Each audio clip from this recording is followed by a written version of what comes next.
नमस्कार स्टूडेंट्स। हमने क्लास 6 के फर्स्ट चैप्टर सिविक्स में अंडरस्टैंडिंग डाइवर्सिटी के बारे में पढ़ा था। आज हम यहाँ पे लद्दाख और केरला के केस स्टडी पे कुछ चर्चा करेंगे। लद्दाख के बारे में अगर हम बात करें तो सबसे पहले हम लोग बात करते हैं इसके लोकेशन और जोग्राफिकल फीचर्स पे। लद्दाख जो है वो ईस्टर्न पार्ट है, ठीक है, जम्मू और कश्मीर का। कहा गया कि ये एरिया जो है वो पूरी तरह से चारों तरफ माउंटेन्स से घिरा हुआ है, हाई माउंटेन्स हैं, ठीक है। कहा गया कि बहुत कम रेनफॉल होता है यहाँ पे, और अगर देखा जाए तो ये कोल्ड डेजर्ट है। इंडिया का डेजर्ट का मतलब सिर्फ यही नहीं हो गया कि यहाँ पे बस बालू ही बालू है, ये कोल्ड डेजर्ट है। कहा गया कि यहाँ पे कुछ रिवर्स भी हैं, ठीक है, जो कि फ्लो करते इंडस रिवर से, और ये पूरी तरह से ये एरिया अगर देखा जाए तो कवर्ड रहता है स्नो से। और यहाँ पे जो मेल्टिंग स्नो है यही सोर्स है सबसे बड़ा पानी पीने के लिए, सबसे बड़ा सोर्स है ये।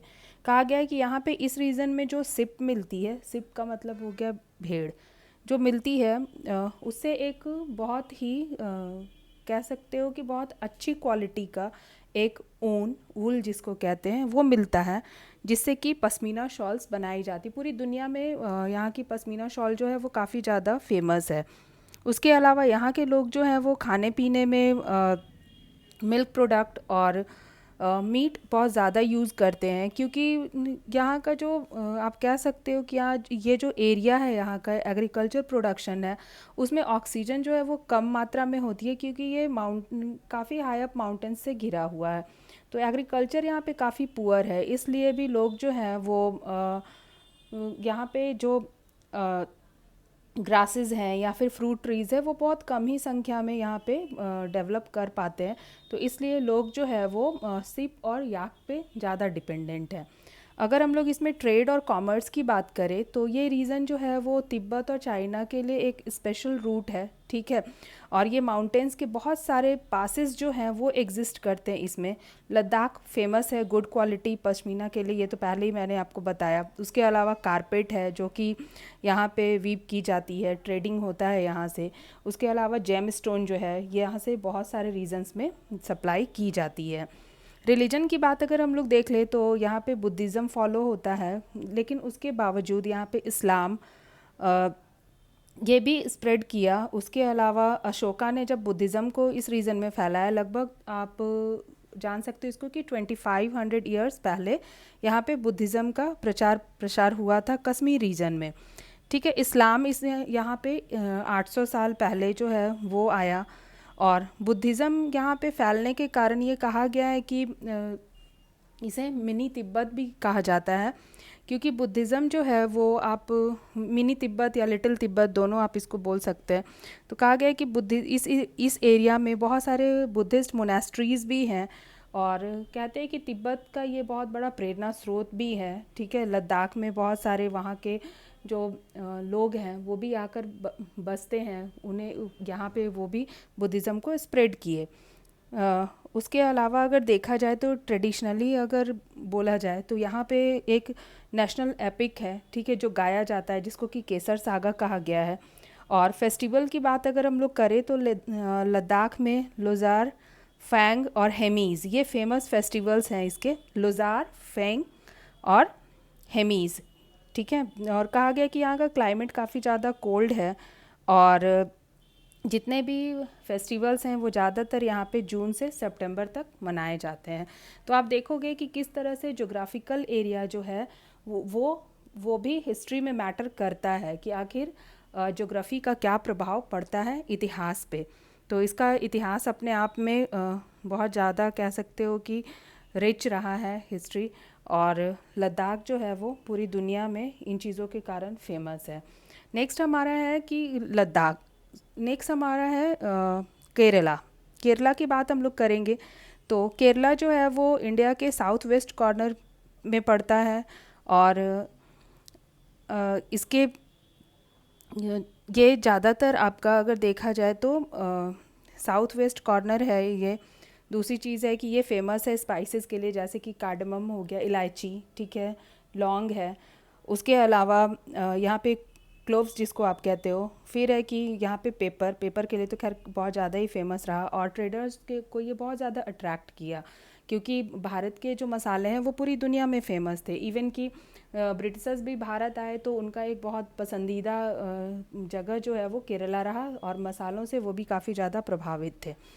उसके अलावा कहा गया है कि ज्यूइश और अरब ट्रेडर्स जो थे वो सबसे पहले पहुँचे थे केरला, और सेंट थॉमस एक क्रिश्चियन थे, ठीक है, जिन्होंने कि भारत में क्रिश्चियनिटी को, या फिर आप कह सकते हो कि पहला जो चर्च है वो इन्होंने ही बनवाया था, और या इन्होंने ईसाई धर्म को भारत में केरला में फैलाने का काम किया था। पोर्तुगीज़ ने डिस्कवर किया था सी रूट, ठीक है, और वो भारत पहुँचे थे मसालों की खोज में ही, व्यापार के खोज में पहुँचे थे।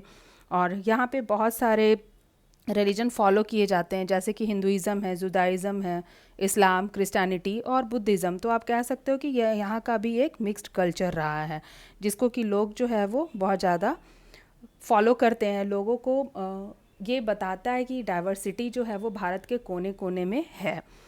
फिर यहाँ पे बात की गई है फिशिंग नेट्स की, तो आप सबको ये बहुत ही थोड़ा सा अजीब लगे, लेकिन केरला और चाइना इन दोनों में काफ़ी डिस्टेंस है, लेकिन उसके बावजूद भी फिशिंग नेट जो है केरला के वो बहुत ज़्यादा सिमिलर है चाइनीज़ नेट्स से, ठीक है।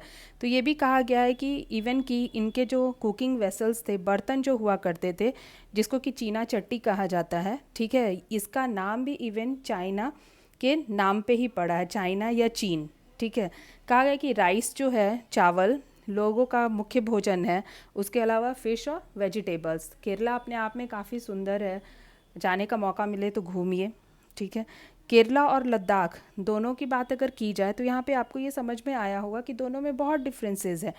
इनके जोग्राफिकल फीचर्स जो हैं वो बहुत अलग अलग है, लेकिन इनका कल्चर अगर देखा जाए तो बहुत ज़्यादा सिमिलर है, और ये अरब और चाइनीज़ ट्रेडर्स से काफ़ी ज़्यादा इन्फ्लुएंस्ड लगते हैं। जबकि हिस्ट्री और जोग्राफ़ी किसी भी जगह के, ठीक है, कल्चरल लाइफ को बहुत ज़्यादा बाइंड करता है, बांधने का काम करता है। और उसके अलावा अगर देखा जाए तो ऐसे बहुत सारे प्लेसेस हैं इंडिया के, ठीक है, जिनके culture, language, music, religion, festivals, traditions, ये सब ओल्ड और न्यू इनका मिक्सअप्स है, ठीक है। जोग्राफिकल कंडीशंस भी है, ईटिंग हो या फिर आपका क्लोथिंग हो, हैबिट्स, ये सब मिले जुले होते हैं। तो हमारा जो टॉपिक था अंडरस्टैंडिंग डाइवर्सिटी, तो ये आपको अब पूरी तरह से क्लियर हो गया होगा कि किस तरह से और क्यों भारत को कहा जाता है कि ये जो है यहाँ पे यूनिटी इन डाइवर्सिटी का कल्चर है, अनेकता में एकता है। इसको आप इस तरह से भी जान सकते हो कि जब भारत पहुँचे थे, ठीक है, भारत तो नहीं कहेंगे क्योंकि उस समय में पूरा सारे राज्यों को मिलाकर भारत नहीं था, बंगाल एक अलग रीजन था, ठीक है, बिहार एक अलग रीजन था। तो पहली बार जब अंग्रेज पहुँचे थे यहाँ पे, तो उन्होंने इसको कैप्चर करने का काम किया, यहाँ से ट्रेडिंग स्टार्ट की। तो ऑब्वियस सी चीज़ है कि यहाँ का लैंग्वेज अलग, दूसरी जगह का, दूसरे राज्यों का लैंग्वेज अलग, बोलचाल की भाषा अलग है, रहन सहन है, जो सब कुछ अलग है।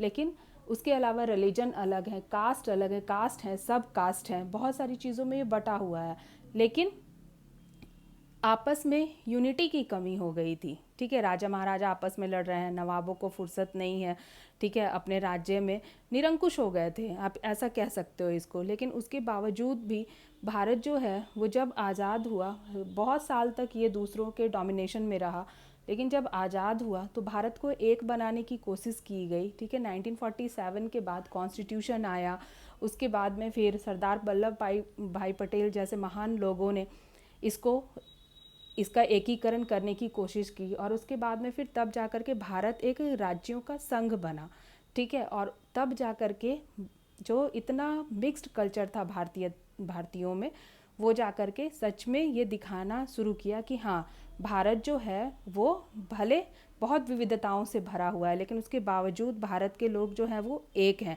सबकी नेशनल आइडेंटिटी जो है वो भारतीय है। जोग्राफिकल हो सकता है कि ये अलग हो, हिस्टोरिकल यहाँ की स्टोरीज़ अलग हो, लेकिन उसके बावजूद जो है वो लोग जो हैं वो सबके सब एक हैं। सब जितनी बड़ी आबादी है उसके अनुसार भी भारत लोकतंत्र है, और यहाँ पे यूनिटी इन डाइवर्सिटी है।